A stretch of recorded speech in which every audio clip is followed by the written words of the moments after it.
whoever does not respect today the party leader is not in ODM. Catherine Omanyo, mwakilishi wa wanawake kaunti ya Busia, ni kiongozi ambaye amejipata katika mihemko ya kisiasa ndani ya chama cha ODM. Anatambulika na mrengo wa Linda Ground kama katibu mkuu wa ODM, wadhifa ambao haujakuwa wazi kwa sababu ya mzozo unaoshuhudiwa ndani ya chama hicho. Sauti ya Kipenga inasema kwamba Catherine Omanyo akipata mwelekezi mzuri atakuwa mwanamke mwenye ushawishi kutoka eneo la magharibi. Alipenda kuwa karibu na baba Raila Amolo Odinga kwa sababu kwake Odinga alikuwa kama baba kweli kweli.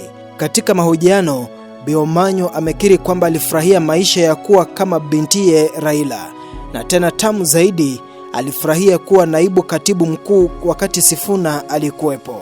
Bi Omanyo amekiri kwamba hata siku aliyosoma ripoti ya kamati kuu ya ODM alikuwa na wasiwasi, wadhifa huo ulimtoa kijasho. Bi Omanyo anakiri kwamba matukio ya wakati huo yalionekana kumlemea. Amekiri Omanyo kwamba alifanya mambo chini ya shinikizo, alikosa utulivu. Hii inatia wasiwasi na mwelekeo wa chama hiki cha ODM. Hii pressure na maamuzi ya haraka wanayoyafanya yanaibua maswali kuhusu malengo ya viongozi wake.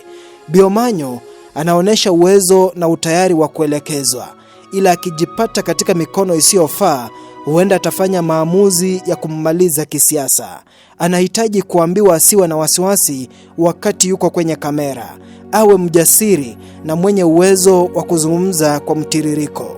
Sauti ya Kipenga inakutaja Bi Omanyo kama kiongozi ibuka ambaye utaibukia vema mradi uwe na jicho la tatu kusoma siasa, wanasiasa na kuelewa mkondo wa hisia za wananchi.